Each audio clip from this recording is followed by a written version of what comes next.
Welcome back to Face the Nation. I'm John Dickerson.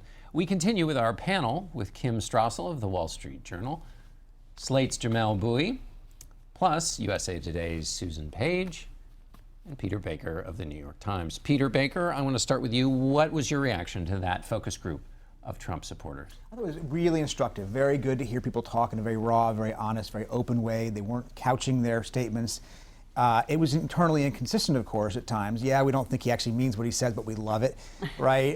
Yeah, it's a little kind of crazy, but there'll be people there who will take care of it once he's in office. I mean, they didn't see him as necessarily being 100% what he presents himself to be, and that's okay with them because he reflects, obviously, a broader frustration that they're feeling with the system, with the media, as well as the Republican Party. Frank Lunt's asking them whether they would go with him to an independent bid. It has to be shaking the foundations right now of the RNC and the other candidates. And it tells us something that this is a different kind of year and a different kind of candidate. That line about he doesn't really mean all of this and it'll be different when he's in office is what liberals used to say about John McCain. The liberals who liked John McCain, oh, this stuff he's saying in the presidential campaign, he doesn't really mean all of that.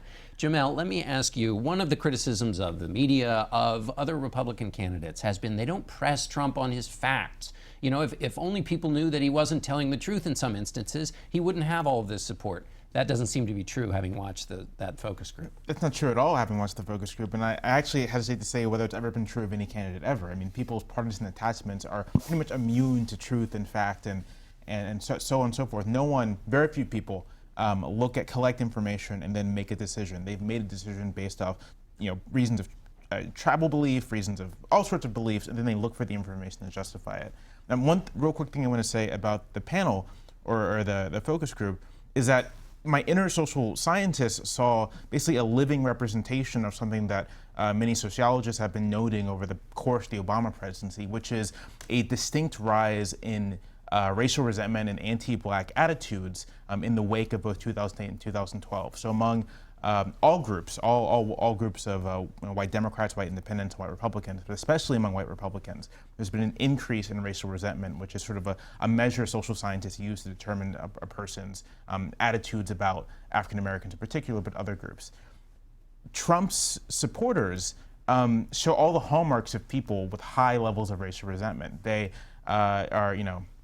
they seem, a good number believe that President Obama is un-American or maybe even a Muslim and connected to terrorists. A good number refer to him as arrogant and elitist, which for myself reads very much like uppity as an old insult towards African Americans who have achieved some sort of stature in mainstream society. And so all these things I see in that focus group and connect back to real hard data we have about the change in racial attitudes.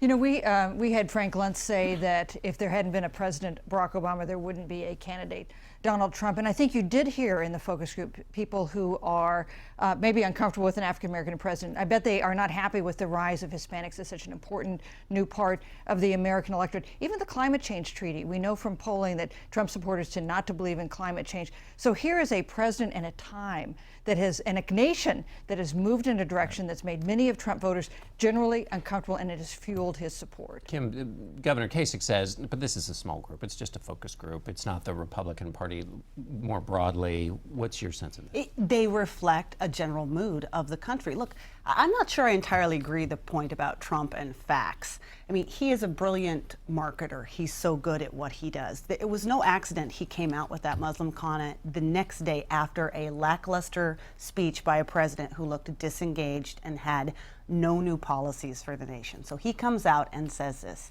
And he loves it when people then say he's a racist, because it diverts attention away from the policy. The policy, just take aside the politics. It's a bad policy. There's no real way to implement it. There's no proof it would be effective in stopping another San Bernardino. It's potentially a very bad idea. If we want to win against the terrorists in the Middle East, you're going to have to make coalitions with moderate Muslim forces. This does not help us.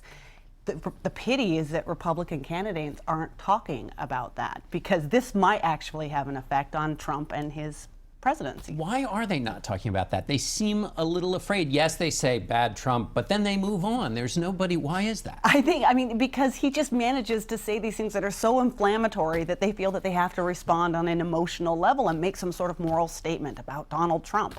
and the rest of it all gets lost. And he loves it when that happens. Right. Well, go ahead, Jamelle. Yeah, I think the focus group gives us something of an answer to that. Half of the people there said that if Trump ran as an independent, they would support him.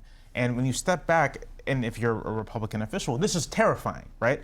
If for some reason you anger Trump or do something to get Trump on the bad side of the party writ large, and he leaves for an independent bid, you've just torpedoed your party's chances for the White House. And so I think Republican politicians and officials are they're trapped. I'm sure you can look at their body language, what they say, that they really want to just denounce Trump with all the fire in their belly, but they're afraid that if they do, they risk a reaction which they cannot control.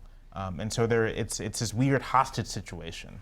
Well, this may be why, Peter, you have a situation where you have denunciation after denunciation of Trump, and then none of the candidates, no one will say, but if he's the nominee, I won't support him. Right. We haven't gotten to that. That contradiction seems pretty strong, but it's there. Well, it is strong, and like Jamelle said, is that they don't want to push him out because, in fact, if they do, they know it's over. And so you hear Jeb Bush, who you really have a hard time imagining supporting Donald Trump as nominee, saying, "Well, they want him to fall of his own weight and then go away. They don't want him to be a continuing protest against the system, because then the system loses." Yeah, well, good luck with that, because I don't see how you look at developments now and the polling we have now in this focus group and not conclude that either Donald Trump will be the Republican nominee or Donald Trump will be an independent candidate for president. And only now do you see Republican officials trying to grapple with what that means, not only for losing the White House, but for losing Republican control of the Senate and for what it means for the future of the Republican Party itself. I'm not sure I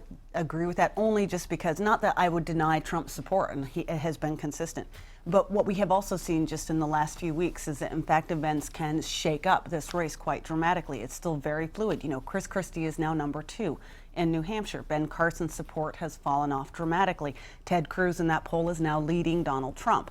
And I think as you get closer to these things and some more people drop out of the race, the dynamics shift yet further.